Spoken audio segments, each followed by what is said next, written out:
Welcome. My name's Vanessa Lynch, and I'm a state coordinator for Moms Clean Air Force.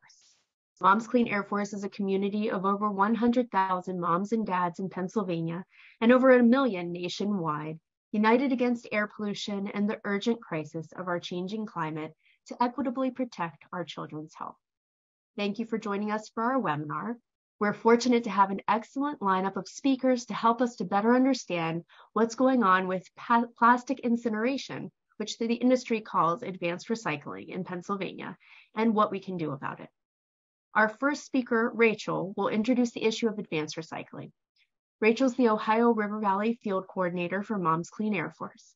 She's particularly concerned with the threat of petrochemical build-outs as companies use the region's natural gas for the manufacturing of goods such as plastics.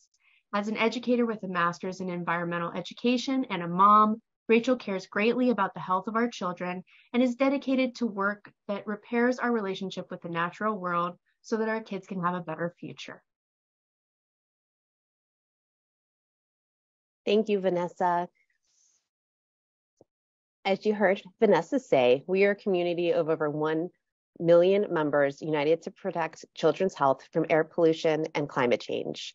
And I'll also point out that we recognize the importance of equitable solutions in addressing air pollution and climate change. Next slide, please. Across the top of this graphic from the organization Break Free from Plastic, you can see the plastic supply chain. I live in Beaver County, Pennsylvania, where extraction occurs. I'm surrounded by oil and gas operations that frack for methane gas and ethane gas. Methane is the main component of natural gas. Ethane gas is used by the Shell Corporation ethane cracker located about 8 miles from my home to make plastic. All along the plastic supply chain, you will find air pollution, including from plastic incineration, which is being marketed by the chemical industry as advanced recycling. In the middle of the graphic is the advocacy work that we support: fight petrochemicals, push for corporate accountability, promote systemic solutions, build zero waste communities. Across the bottom of the graphic is what's driving this: shifting the narrative, changing policies, and movement building. So how does recycling fit in? Well, plastic recycling hasn't been as successful as the industry might like us to think. In 2021, only about 5% of plastic in this country was recycled. When something is recycled, it's used again as the same material. That's not what's happening with advanced recycling. Yet the chemical industry wants to convince the Environmental Protection Agency and states to reclassify plastic incineration as advanced recycling and manufacturing to avoid important pollution controls that help protect public health and the climate. Having a way to make plastic waste disappear that sounds eco-friendly helps the chemical industry to justify plastic production, and it may help them to take advantage of subsidies. Advanced recycling may sound like a good thing, but it is not even truly recycling, and it creates a lot of pollution. So far, 20 states have passed laws promoting advanced recycling. 6 additional states have laws pending. That includes Connecticut, New York, New Jersey, Minnesota, Michigan, and Alabama. As you can see, Pennsylvania has already passed laws promoting advanced recycling. We know that burning plastic creates significant climate warming greenhouse gas pollution, carbon dioxide, and it simultaneously releases a host of toxic pollution known to impact health. This toxic pollution can include heavy metals, benzene, mercury, dioxins, formaldehyde, particulate matter, and hazardous air pollutants. Burning plastic moves waste from the landfill to pollution in the air and directly into lungs. Living near plastic incinerator facilities can increase the risk of cancer, birth defects, reproductive system damage, developmental issues, cardiovascular problems, respiratory problems, neurological problems, and more.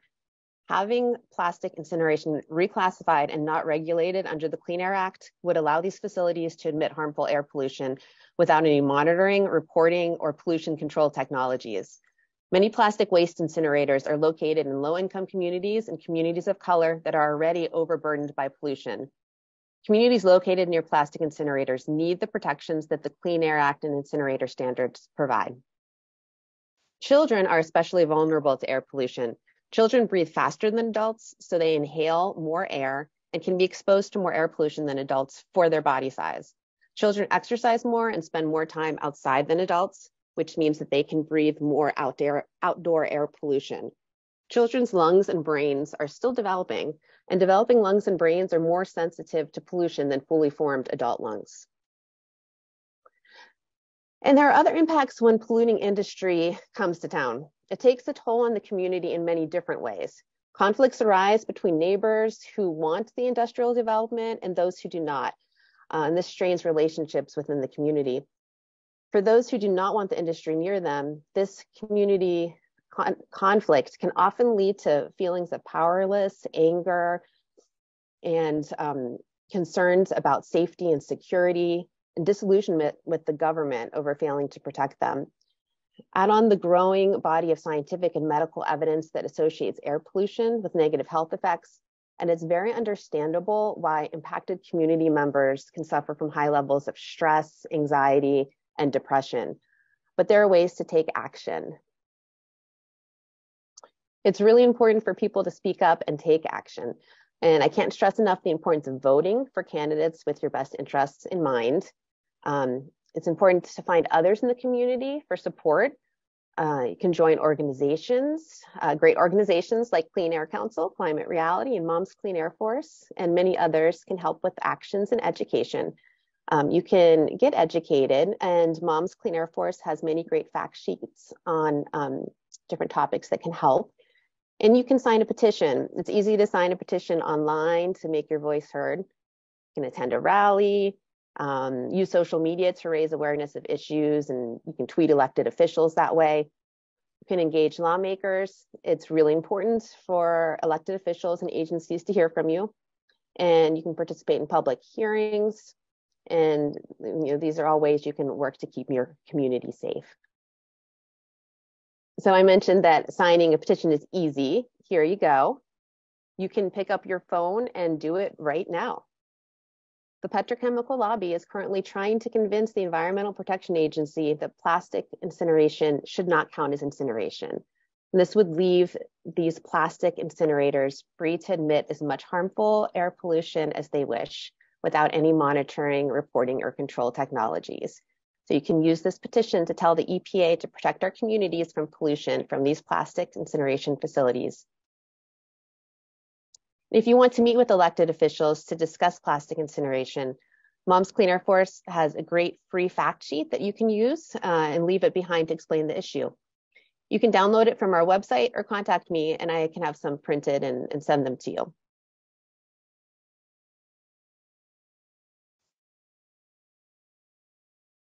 And I will conclude with this image. It's a 30-foot monument dubbed Turn Off the Plastic Tap. It's by Canadian activist and artist Benjamin Von Wong. Thank you. Thank you, Rachel. Next, I will introduce our guest presenters, all of them at once so that we can get to know who we'll be hearing from. And they will delve a bit deeper into some of the advanced recycling processes and their impacts.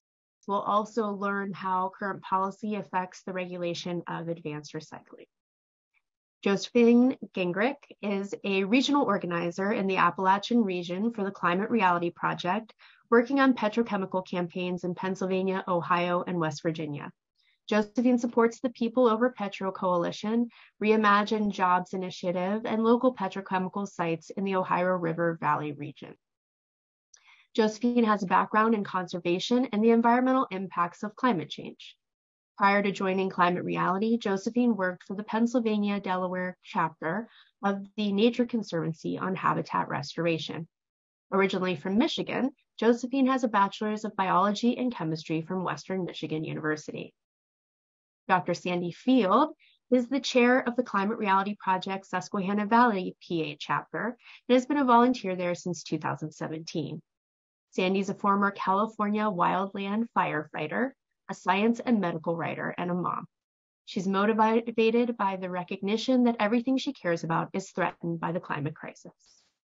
Jason Hallmark works for the Climate Reality Project as a petrochemicals and pollution organizer in the Appalachian region.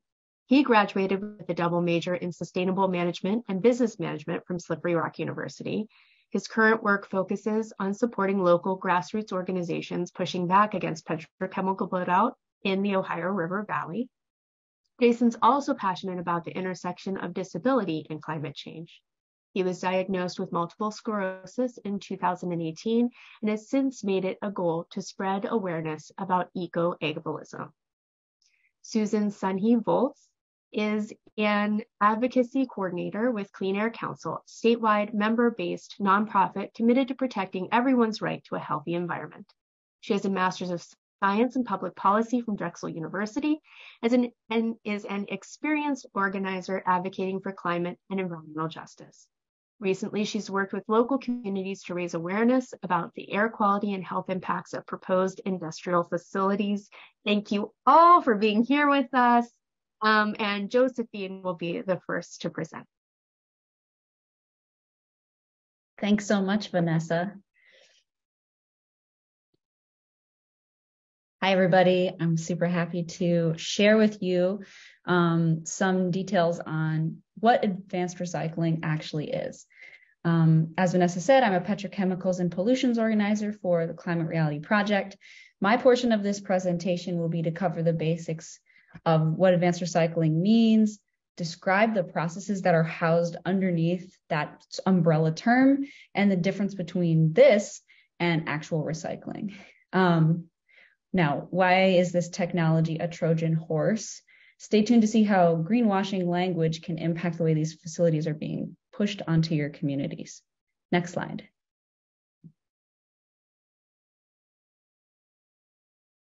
So let's start with a couple of definitions on advanced recycling. Next slide.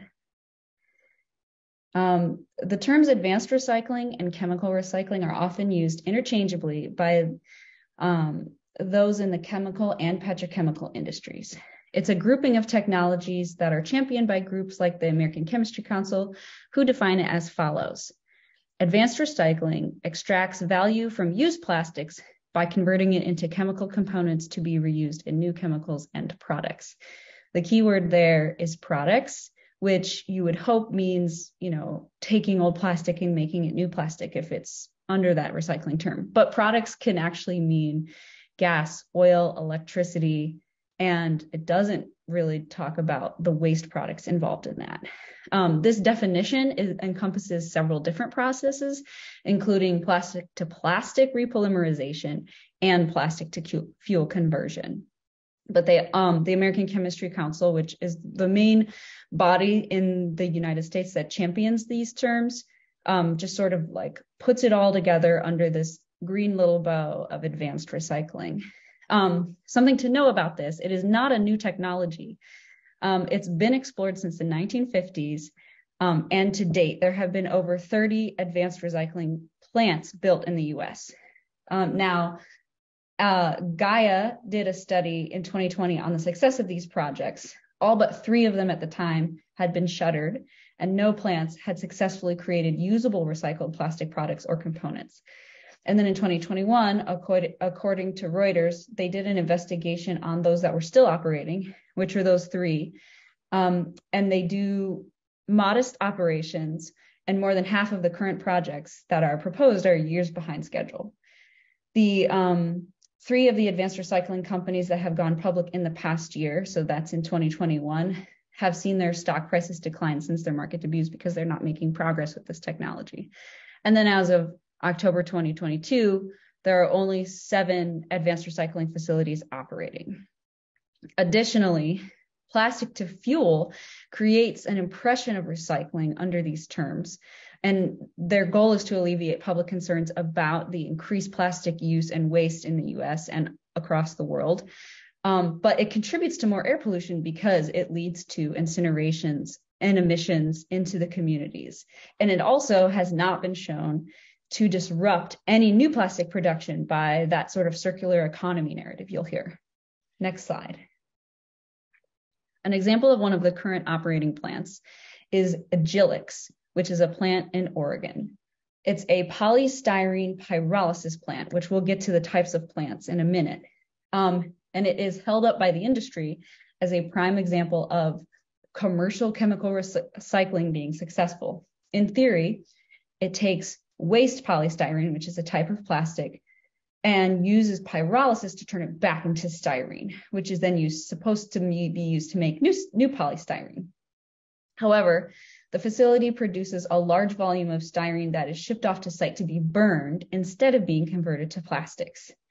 Since 2018, Gingerich has shipped hundreds of thousands of pounds of styrene across the country to be burned in Ohio and Pennsylvania. So it is produced in Oregon with pyrolysis, which is already a polluting technology, and then shipped to the states out here to be incinerated. The important thing to note about Gingerich is it's not an outlier.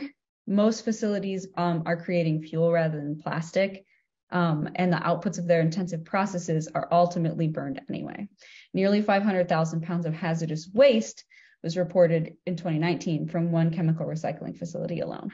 This graph here is showing the product they were supposed to be making to be burned. So they have 500,000 pounds of waste product, not on this graph. And then in addition to that, the product that they're actually making here is the styrene, and it is being burned because it is not a clean enough product. It is not pure enough to really be used, and it's not viable. So it gets shipped off to be burned. Next slide. So I mentioned pyrolysis, but let's talk about these two main types of advanced recycling. There's more, but the main two technologies that you see in use now is pyrolysis and gasification. When you break the word pyrolysis down, it means pyro, fire, and lysis, to break or cut. So it's really breaking down components using heat, fire, and pressure. Gasification also uses heat and pressure, and it converts mass, usually fossil fuel-based mass, which is plastics, into gases like nitrogen, carbon monoxide, hydrogen, and carbon dioxide. Something to note is that a lot of these chemical processes are proprietary technologies for these companies. And when it's a proprietary technology, they are not required to share the actual process they're using. So you could have a plant installed in your community and not even know what is the process because it's protected under their patents. There's other terms that you will hear, such as molecular recycling, plastic melting, sovolysis, methanolysis, and repolymerization. And it seems to me that new names keep popping up that all still are put under this umbrella of advanced recycling.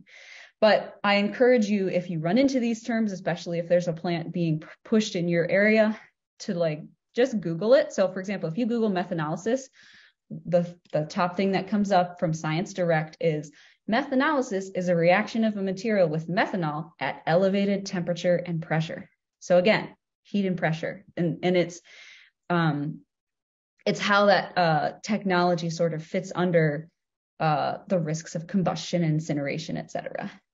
Next slide. Here's an example of our current mechanical recycling process, which is an imperfect process that is underused, and even when it's used, there's waste products. You start with your product, you go to waste collection by putting it in your recycling bin, you transport it to a recycling facility. There it gets sorted, bundled, then those bundles are shredded, washed, melted back down, and then you create a new product.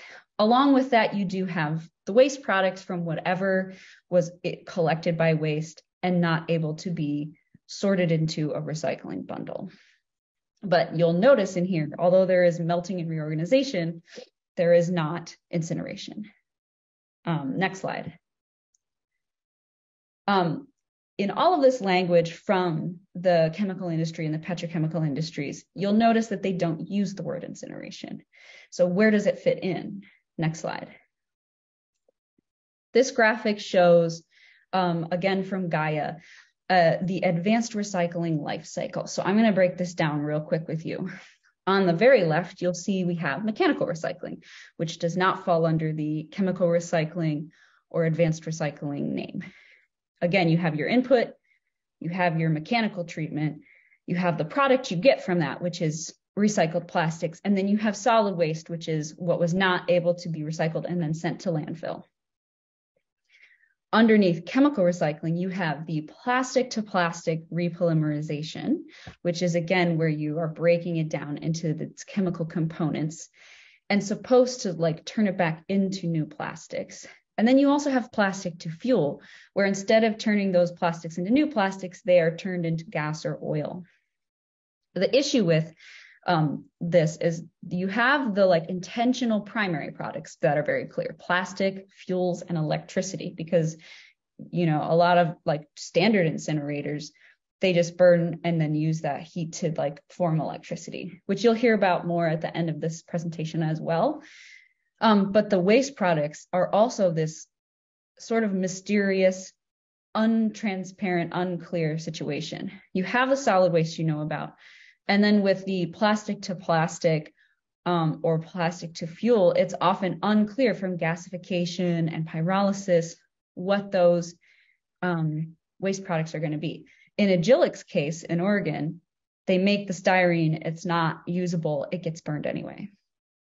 And then you have intentional plastic to fuel mixed plastics that go to incineration or fuel.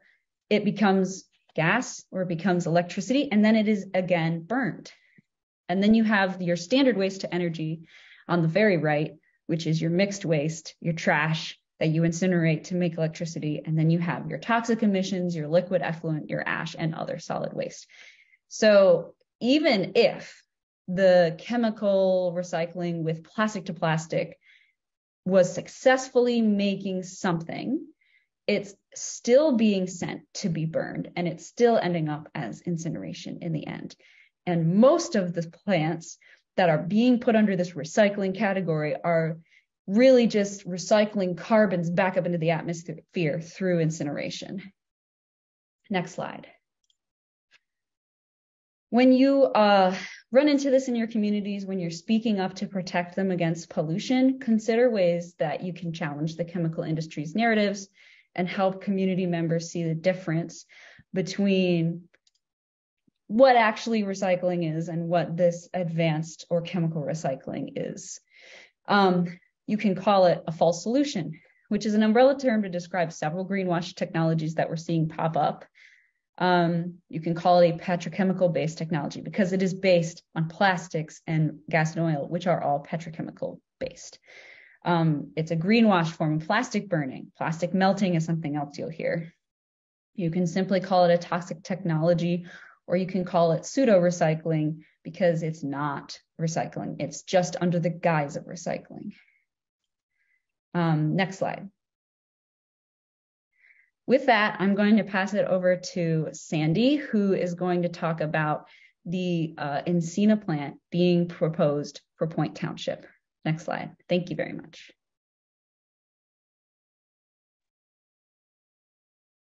Great. Thank you, Josephine, for a really good introduction to my part of the talk. I'm going to talk about a proposed advanced recycling plant that has been proposed for my area.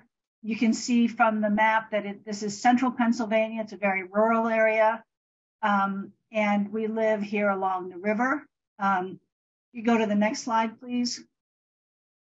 What I'd like to do in my portion, these next few slides, is just I tell you what we've learned about the plant since they introduced it last April, and then tell you about what our concerns are. So again, you can see that the proposed plant is going to be right along the Susquehanna River in an area called Point Township.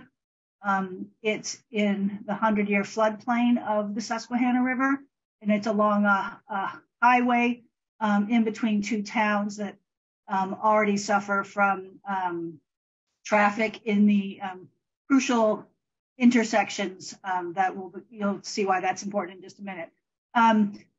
To start out, we learned about this plant by a company called Encina last April, and a number of us attended an open house that was given by the company. We learned that they plan to process 450,000 tons of post-consumer plastic waste that will come to our area on trucks, which is why those those traffic intersections are important. The plastic will come from metropolitan areas near Pennsylvania, New York City, Baltimore, things like that. And it will, the plant will be designed to handle mostly plastics in the 3 to 7 number range. So it's easier to recycle 1s and 2s.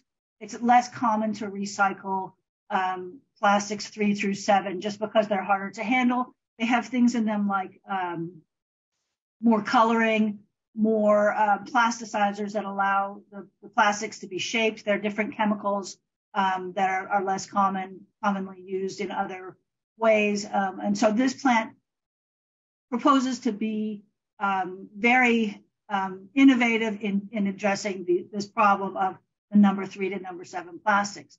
They're going to use a proprietary process, a catalyst that will separate the plastics into benzene, toluene, and xylene, which are chemicals, and propylene that can be used to make plastics again. So those are the products of this plant. They will be stored on the site, and then they'll be shipped along the river on existing railroad tracks. This whole process is what they're calling circular recycling because it comes from post-consumer waste and will go to a product that can be used to make more plastic. Next slide, please. The company, as I mentioned, is called Encina. They're a company from Texas.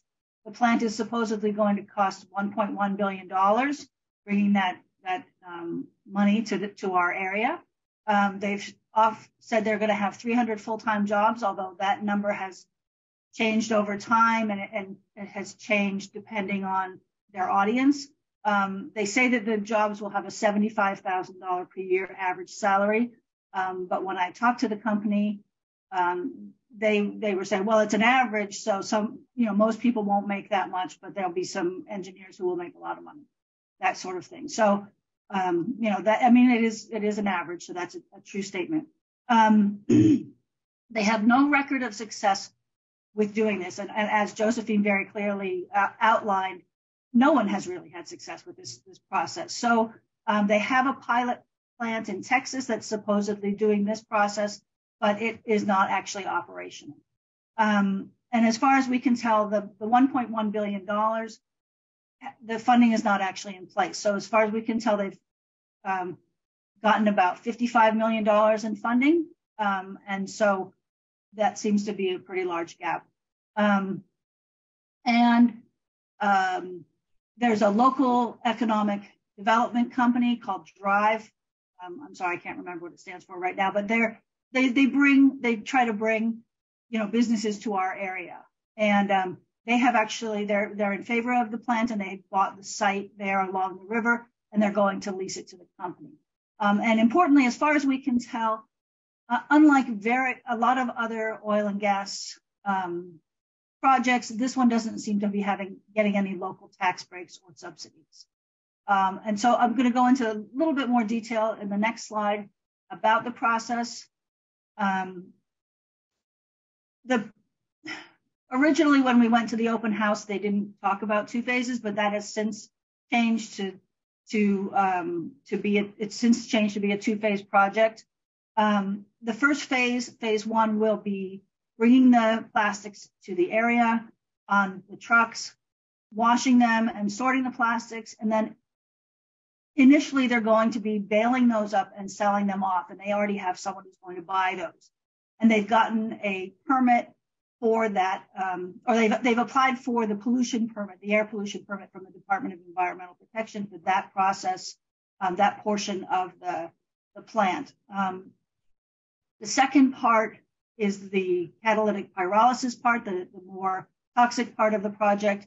They have not applied for any permits for that part yet, but that's where they would use they take their sorted and washed plastics and put them into their process, with their proprietary catalyst, and then do one of those things that Josephine was talking about. So I'll tell you that since we've been talking to them since April, and I've talked to them a couple of times since. The terminology has changed from vaporization at the open house. And last time I talked to them, they used the terms chemical pyrolysis, catalytic pyrolysis, and melting. So there's a concern that the nomenclature for this process, which should be a known chemical process if you're going to invest $1 million in a plant, has been changing over time. So the plant, when it's up and operational, will be using 2.9 million gallons of water from our river each day. They will have a industrial and domestic water processing plant on the site.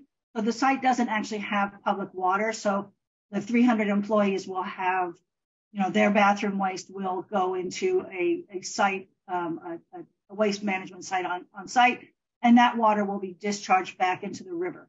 And then the whole process, the melting or vaporization process, the pyrolysis, will be powered by a natural gas pipeline that will be an arm from an existing pipeline.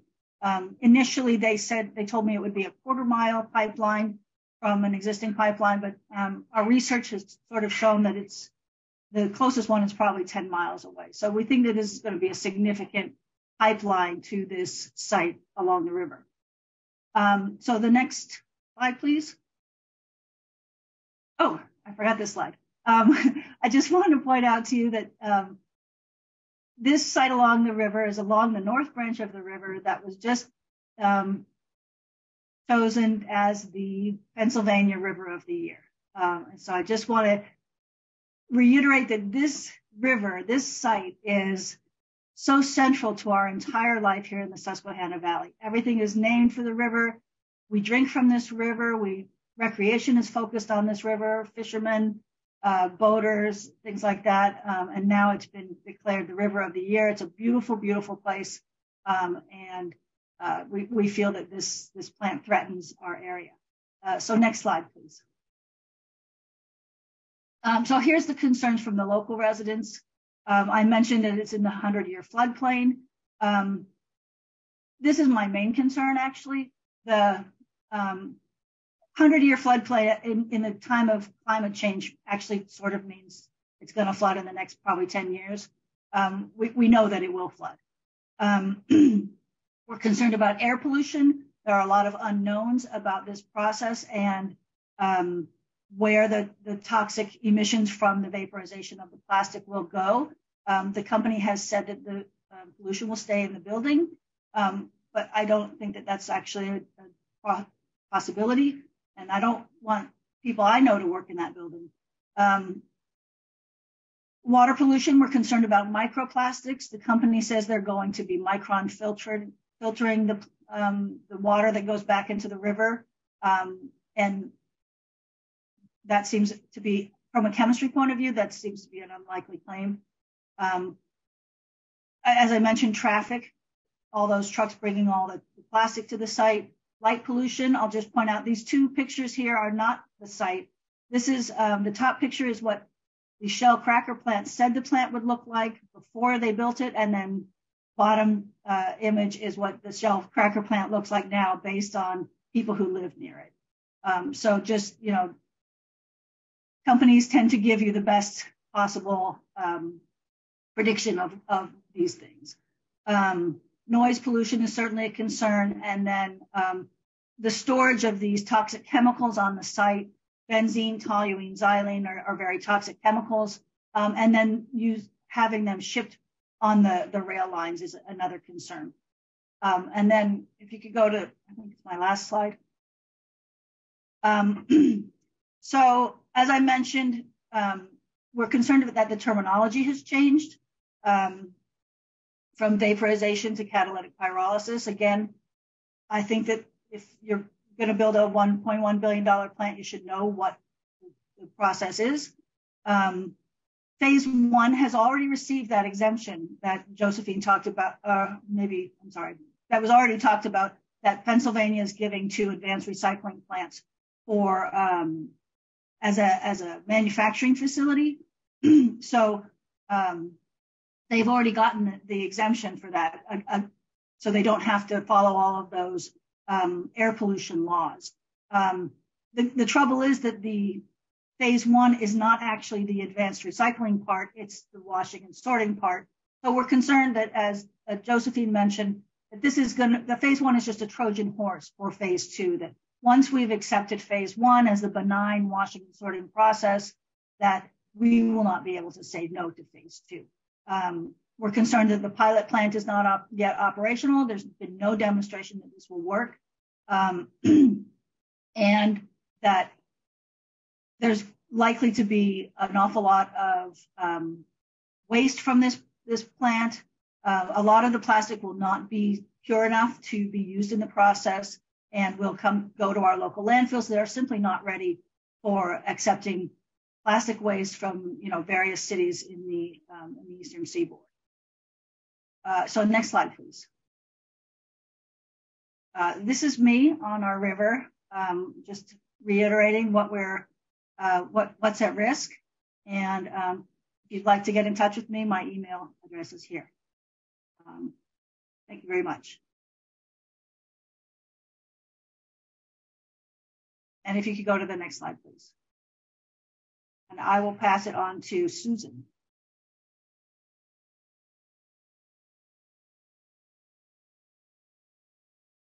Susan, I think you're muted. Yes, I was. Thank you, Sandy. So I'm going to be talking about, as others have touched on, some of the state and federal policy that is at play that has facilitated the development of these facilities. So next slide, please. Just a quick reintroduction. My name is Susan Sunhe-Voles, and I'm an advocacy coordinator with Clean Air Council. And there is my email if you want to get in touch and connect. Next slide, please. Clean Air Council is an environmental organization. We fight for everyone's right to a clean and healthy environment throughout Pennsylvania. And next slide. So to summarize a little bit again, in April last year, Encina, a Texas-based company, announced plans to build a $1.1 billion advanced recycling facility in Point Township. That is a photo of their, quote, pilot plant in Texas that doesn't really show you anything, and as Sandy said, we don't really know what's going to happen. Encina has changed their information. There's a lot they won't provide due to proprietary, technology, and there's a lot that we don't know. When it's a $1.1 billion facility, it's going to be an enormous, intense facility, and we just don't have information about it. And so next slide, please. So to get into some of the policy that Sandy and Josephine and Rachel had already talked about. In 2020, then Governor Tom Wolf in Pennsylvania signed HB 1808 into law, and this bill amended the existing Solid Waste Management Act to rewrite some definitions. So all the definitions that Josephine had gone over earlier, it rewrites some things. So advanced recycling is now considered manufacturing instead of solid waste management. And post-use plastics aren't considered waste. They're considered raw material for a manufacturing process. And pyrolysis, the fun term we learned, is now considered recycling.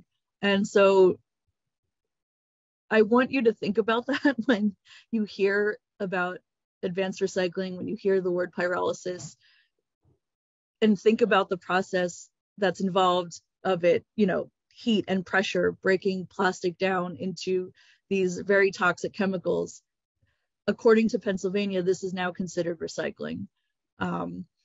And as others have said, this allows these facilities to get around much stricter air pollution regulations and permitting processes that are involved with handling solid waste. So next slide, please. So yeah, the implications of this rewrite of definitions that Governor Wolf did opens the door for more advanced recycling facilities.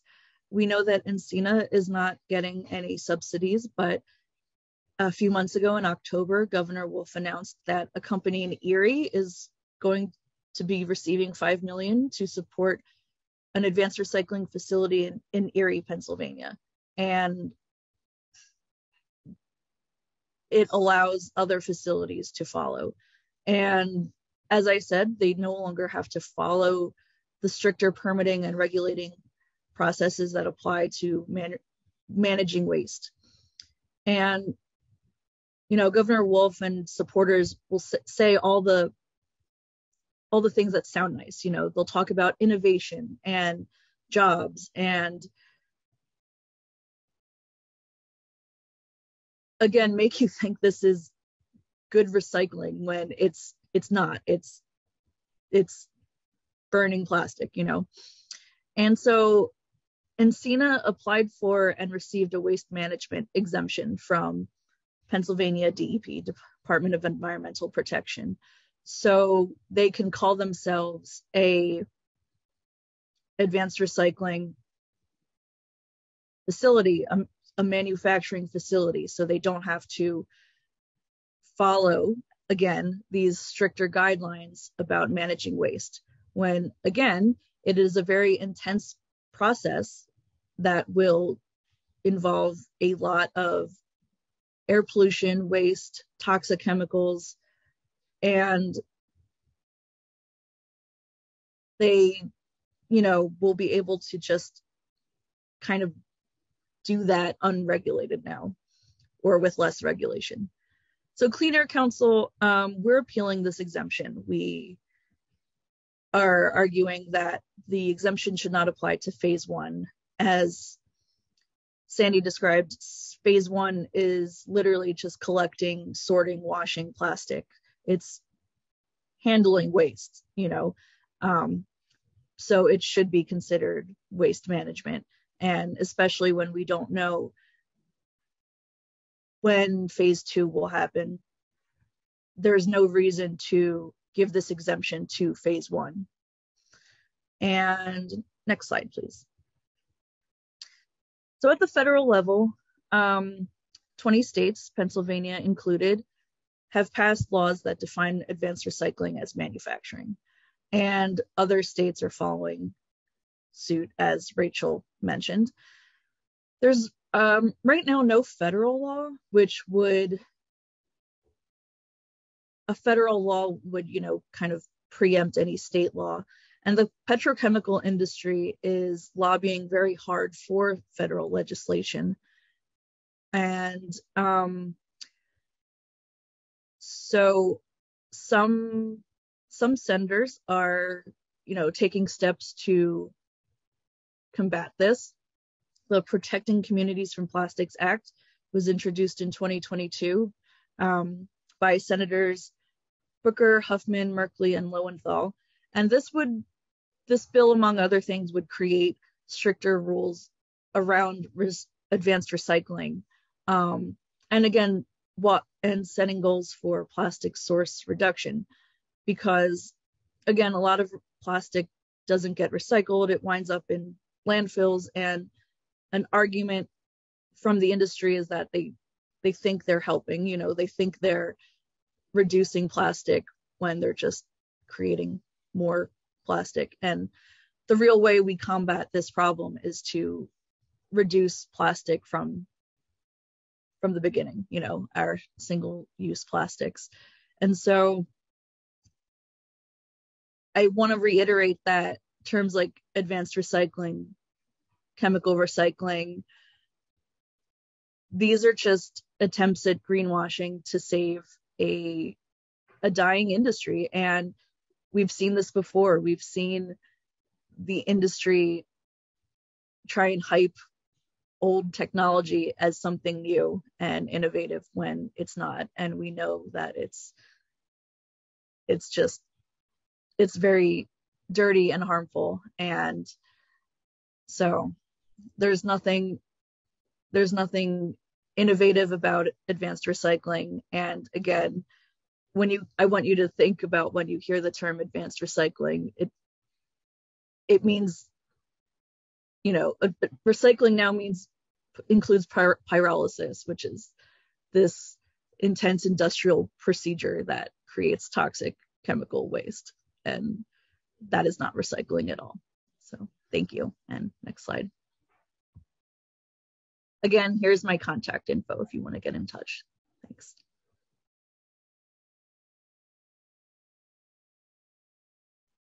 Thank you, Susan.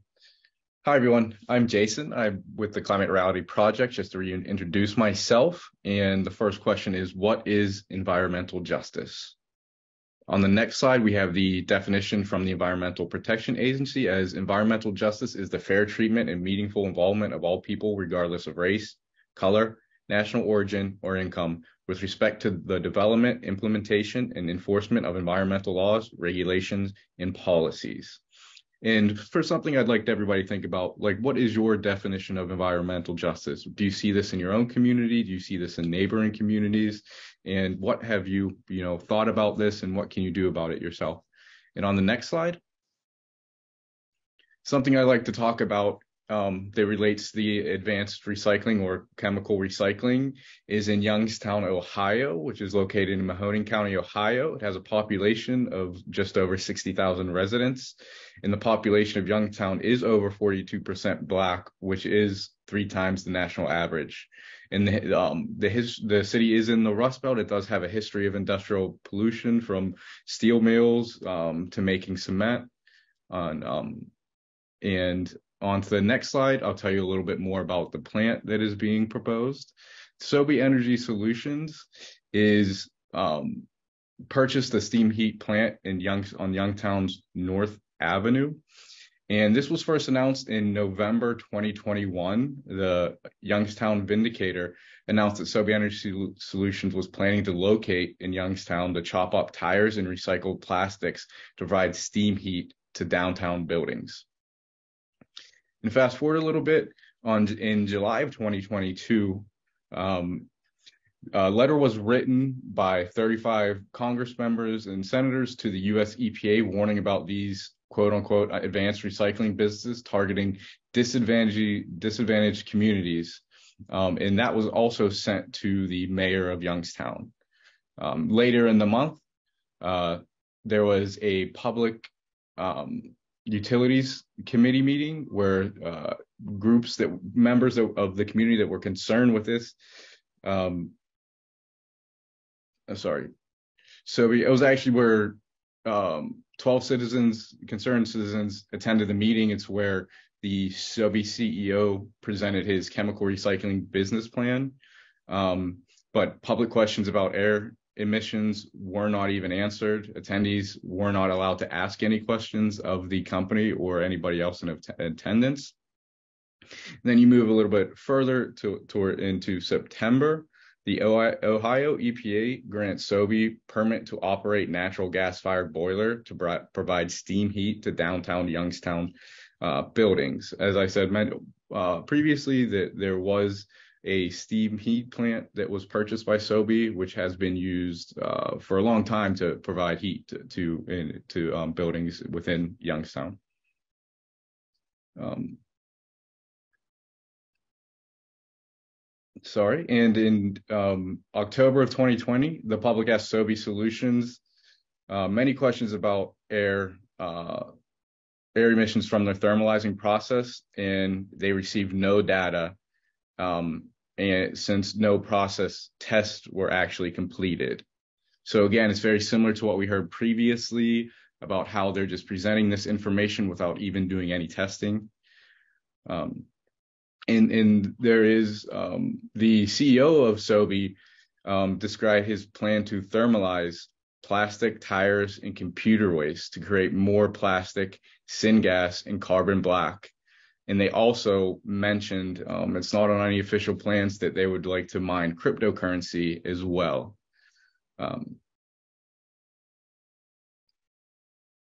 And in December, there's still no responses. December 2022, there's still no response from the mayor to the letter that was sent.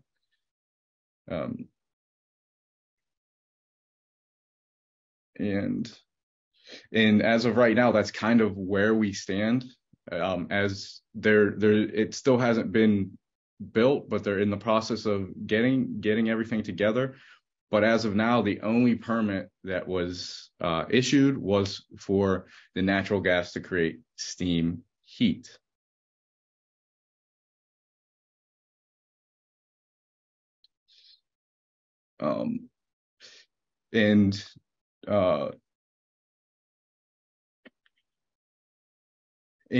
Also talking about other examples of environmental justice, something that is well known is in Louisiana, which is often referred to as Cancer Alley. And recently, the EPA had called out Louisiana for environmental racism. They accused regulators of neglecting Black residents' concerns about toxic air pollution and urged the state to move kids out of schools where monitors found extreme levels of cancer-causing chemicals. The EPA found Black residents in southeastern Louisiana bear a disproportionate cancer risks from industrial air pollution, with children at one predominantly Black elementary school having been exposed to dangerous carcinogens at levels 11 times what EPA considers acceptable. The EPA letter also urged Louisiana's environmental and health agencies to analyze cumulative impacts for residents near a synthetic rubber plant in St. John and Baptist Parish and a proposed Formosa Plastics facility in St. James Parish. And one thing that was a win for Louisiana and Formosa was a judge did block the plastics plant, the Formosa Plastics plant. Unfortunately, the company still says they want to move on and eventually be able to build this. And those are just, that's just an example of some environmental justice issues that exist in the country. And when you move these advanced recycling plants into places like Youngstown, as well as even in rural communities in Pennsylvania, there are always going to be issues with environmental justice when a lot of these chemicals are toxic to human health. On the next slide, please. And this is the group that is currently working to stop the plant in Youngstown, Ohio.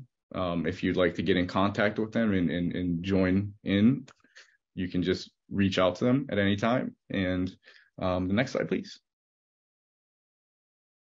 And I'd say thank you to everybody, and please feel free to reach out to Josephine and myself. We both are regional organizers for Climate Rally. Thank you.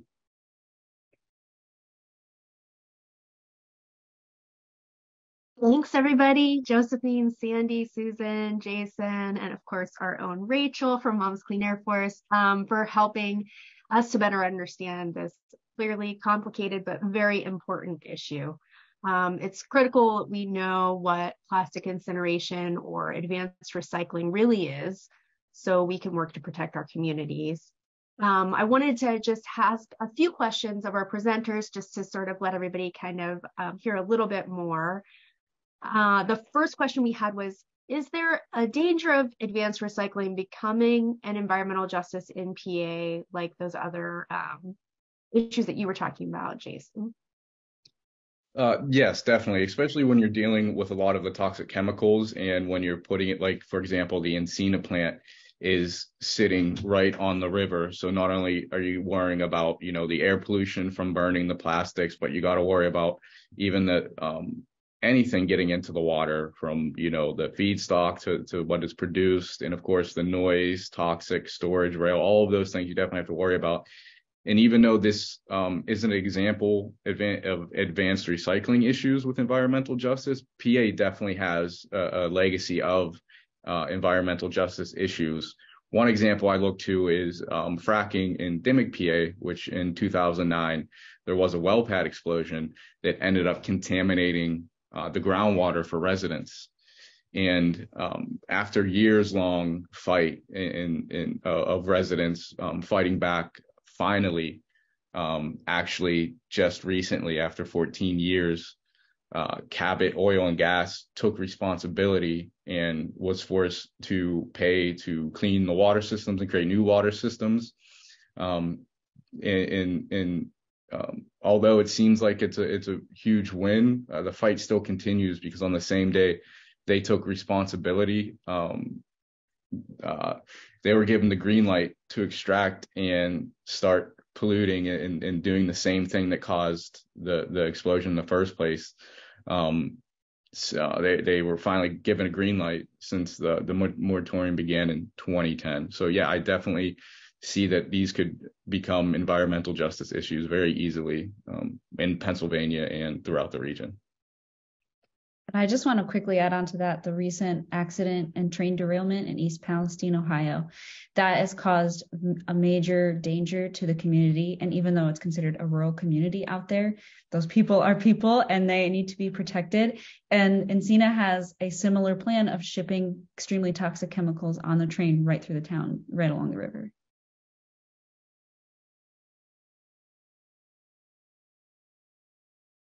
Okay, so another question that we had is, why is it important that the EPA continue to regulate advanced recycling methods such as pyrolysis and gasification as waste combustion, or what amounts to burning plastic?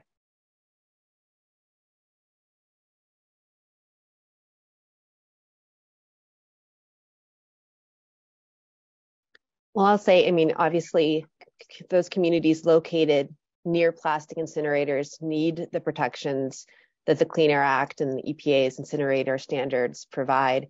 Otherwise, companies can pollute without regulation, and they won't have to use pollution control strategies.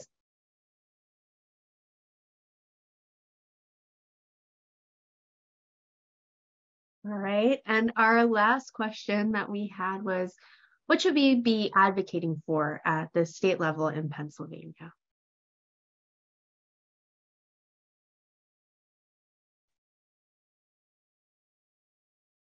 So I think at the state level, we would certainly like to overturn that law that says that these advanced recycling plants are manufacturing rather than waste management plants. But there are other things. We just need to strengthen regulation in general around this topic, and to one of the things that we've been trying to do is to educate our regulators, the new legislators, our legislators, the new ones who just got elected. We've been trying to educate them about these fall solutions because they're coming very hard and very fast. All these different ways to continue using natural gas in our state in different ways. One of them is the production of plastics, but there's also the production of electricity. There's, as Jason mentioned, Bitcoin mining. There's a proposal to use natural gas to make gasoline. And all of these things are just greenwashed solutions to the climate crisis that they're just going to continue the production of natural gas. So that's true for these plastic plants. And just for our legislators to please be cognizant, to be educated on these issues, on what these things really are and what they're really going to do, and see beyond the arguments about jobs and bringing money to economically disadvantaged communities. I mean, often these communities are not offered anything else. They're not offered a big, huge solar array or some other kind of business that would not be polluting their community. And this is the only thing they're offered. So I would just urge, if you're going to speak to your legislator, say, we don't want these things in our communities, and we want you to offer us, a solution that's going to bring us into what everyone sees is the transition to a renewable energy future. We need to do it. We need to do it right now. And our legislators need to be focused on that rather than continuing these old, going out of business industries that are not serving us anymore. You know, they're polluting our communities, and they're causing the climate crisis. So plastics is just one part of this broader picture. Thanks, Sandy. I mean, I think that's a really great point and a great way for us to end our webinar today, just reminding ourselves that staying educated and knowledgeable about new technologies and understanding that new does not always mean part of a clean, just transition away from fossil fuels is really important. And so I thank everybody today for all of this explanation and helping us understand plastic incineration and all the things that go with it. I want to thank our guest speakers. We really appreciated you explaining how the incineration or burning of plastics is being championed as recycling, and how we can work to keep our families and communities across Pennsylvania safe. So thanks, everybody.